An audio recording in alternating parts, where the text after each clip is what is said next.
नमस्कार।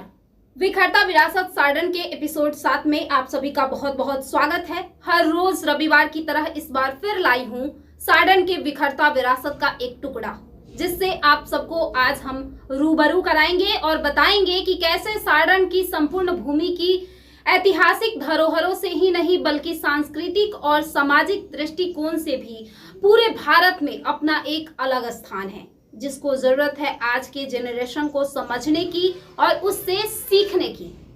तो चलिए अब बिना देर किए चर्चा करते हैं छपरा के दहियावा में स्थित महर्षि दधीची के आश्रम का और उनके बारे में थोड़ी सी जानकारी। महर्षि दधीची सतयुग के महान महर्षि में से एक थे। इनके पास भविष्य देखने की क्षमता थी, मतलब कि दिव्य दृष्टि थी। इनको पहले से ही पता चल चुका था कि देवी देवताओं के कल्याण हेतु जो वृतासुर नाम का राक्षस है उसका विनाश मेरे ही अस्थियों द्वारा होना है। और कहा जाता है कि सबसे पहले महर्षि दधीची ने ही त्याग का संदेश दिया था, अपने अस्थियों का त्याग किया था। उसके बाद बहुत सारे लोग आज अपना शरीर दान किए और अभी भी कर रहे हैं, लेकिन आपको बताएं तो सबसे पहले त्याग का संदेश महर्षि दधीची ने ही दिया था। वर्तमान में जब आप सारण की धरती के ऐतिहासिक स्थल पर घूमने के लिए निकलते हैं और गूगल पर सर्च करते हैं कि सारण का पर्यटन स्थल, तो जवाब आता है अंबिका भवानी, गौतम स्थान गोदना, सोनपुर मेला, धर्मनाथ मंदिर, चिरांद पुरातात्विक स्थल, द्वारिकाधीश मंदिर, राजेंद्र सरोवर, ऐसे कई पर्यटन स्थलों का नाम आता है। लेकिन उसमें महर्षि दधीची उमानाथ मंदिर का नाम कहीं नहीं आता। अब आपको लग रहा होगा कि मैं आज के इस वीडियो में सारण का विखरता विरासत एपिसोड में इसको क्यों शामिल की हूं, तो सीधे तौर पर समझिए कि महर्षि दधीची के आश्रम का प्रचार प्रसार ठीक से नहीं हो पाया, जिस कारण सारण में ही रहने वाले बहुत सारे लोगों को आज पता भी नहीं है कि महर्षि दधीची का आश्रम छपरा में कहाँ है। हजारों वर्ष पुराना यह आश्रम है जो अब भी विद्यमान है। महर्षि दधीची के त्याग की चर्चा कई ग्रंथों में है। आपको बता दूं कि छपरा के दहियावा में स्थित इस आश्रम के बारे में मंदिर समिति के संयोजक अरुण पुरोहित ने बताया है कि यह मंदिर हजारों वर्ष पुराना है। छपरा के धर्मनाथ जी का जो मंदिर है, बाबा धर्मनाथ धनी के नाम पर मंदिर बना है। तो आपको बताएं कि बाबा धर्मनाथ धनी के गुरु जी थे वो उमानाथ जी थे, और इन्हीं के नाम पर महर्षि दधीची उमानाथ मंदिर का नाम पड़ा है। मतलब ये कि धर्मनाथ जी के मंदिर से बहुत पुराना महर्षि दधीची उमानाथ मंदिर है, लेकिन बहुत सारे लोगों को इस जगह का पता भी नहीं है, क्योंकि जिसकी जितनी चर्चा करेंगे उसका प्रचार उतना ही होगा। अब आज के इस वीडियो में महर्षि दधीची उमानाथ मंदिर के बारे में बताने का उद्देश्य यह था कि सारण का सबसे पुराना विरासत होते हुए भी आज इसका विस्तार नहीं होना, मतलब जितना होना चाहिए उतना नहीं हो पाया है। इसके बाद के बने मंदिर, बहुत सारे मंदिर हैं जहां पर पर्यटकों की भीड़ रहती है, लेकिन इस मंदिर का दुर्भाग्य यह है कि विस्तार के बिना इसका नाम गुमनाम हो गया है। जब यहाँ पर खबर बनाने में पहुंची थी तो वहां पर मौजूद एक व्यक्ति ने कहा कि गुरु गुरु रह गए और चेला चीनी हो गए। मतलब ये कि उमानाथ जी के चेले धर्मनाथ धनी के मंदिर का विस्तार हो गया, तो वहीं उमानाथ मंदिर का नाम गुमनाम हो गया। महर्षि दधीची आश्रम जो पौराणिकता से मालूम होता है कि यह सबसे पुराना स्थल है, फिर भी गुमनाम है। आज इसी चीज की चिंता है। हमें सनातन धर्म की संस्कार, संस्कृति और संस्कृति की रक्षा के लिए ऐसे धरोहर को बचाने का प्रयास करना चाहिए। इसके लिए यहाँ एक स्थानीय समिति बनी हुई है, लेकिन हमें सरकार की तरफ से कोई सहायता नहीं मिलती है।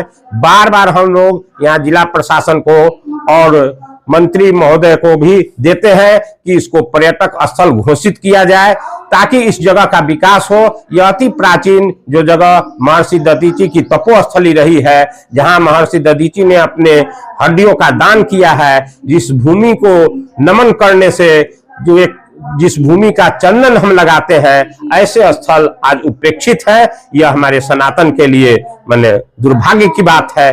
इस तरह का सबसे पौराणिक स्थल को आपके चैनल के माध्यम से इसको लोगों तक पहुंचाया जाए। लोग जानते नहीं है कि जिस दधीची के नाम पर पूरा छपरा था, आज वह सिमट करके कहाँ है। हम कभी सारण्य वन में संपूर्ण छपरा महर्षि दधीची का आश्रम हुआ करता था, जो सतयुग के बाद घटते घटते यह सीमित क्षेत्र में रह गया है। इसकी प्रमाणिकता ये है कि हमें नारद पुराण, विष्णु पुराण और भागवत में महर्षि दधीची की कथा का वर्णन मिला है। यह महर्षि दधीची का आश्रम जो सतयुग के समय से वर्तमान है, जो सरयुग के तट पर स्थित है, इसी दधीची की ही अपभ्रंश होकर के यहाँ दहियावा पड़ा। यहाँ से दक्षिण दिशा में सरयुग नदी बहती है, जो दधीची डी कहाता, दहियावा डी कहाता था। और उत्तर, इसी सिधाई में आप उत्तर में देखिएगा कि दहियावा टोला कहता था, जो आज प्रभुनाथ नगर के नाम से जाना जाता है। और इससे भी पुराने जब हम अध्ययन करते हैं अपने शास्त्रों का, तो जो इनई ग्राम है, जब महर्षि दधीची के पास इंद्र आए तो वहीं पर उन्होंने द्वार पर विश्राम किया। इससे यह साबित होता है कि यह दधीची जी का जो आश्रम है, यहाँ पश्चिम में इनई तक था, जो इनई इंद्रपुरी उस समय कहा जाता था, उसी का अपभ्रंश होकर के इनई ग्राम पड़ा। महर्षि दधीची जिन्होंने सर्वप्रथम हम मानव को त्याग के बारे में बताया, वो त्याग की प्रतिमूर्ति है। उनके बताए हुए रास्ते पर चल करके ही आज हम त्याग मानव शरीर करता है। महर्षि दधीची की कथा है कि महर्षि दधीची जब वृत्तासुर नामक राक्षस इस तीनों भूलोक, पृथ्वी और इंद्रलोक पर कब्जा जमा लिया और उसने तमाम देवताओं को इससे वंचित कर दिया, तो अब जाकर के सभी देवताओं ने जाकर के भगवान विष्णु से प्रार्थना की कि इसका क्या उपाय है।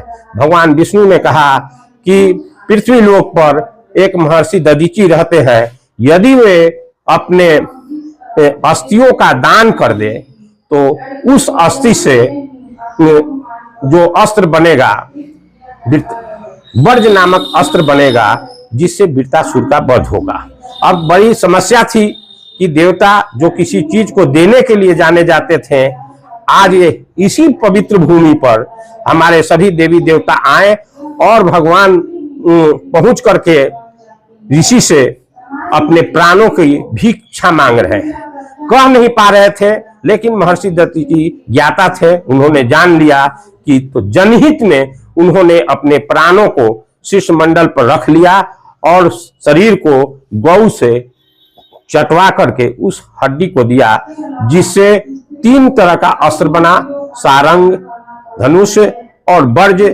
यह तीनों उनकी अस्थियों से बना, जिससे वृत्तासुर का वध हुआ। और वर्तमान स्थिति में यह थोड़ा सा परिसर जो आज सैकड़ों वर्षों से यहाँ पदस्थापित है, यहाँ स्थानीय कमेटी बना करके इसका जीर्णोद्धार समय समय पर होते रहा है। अभी भी 2014 से यहाँ जीर्णोद्धार चल रहा है। आप ये तमाम देख रहे हैं, बाउंड्री वाल, दीवार, मंदिर का जीर्णोद्धार।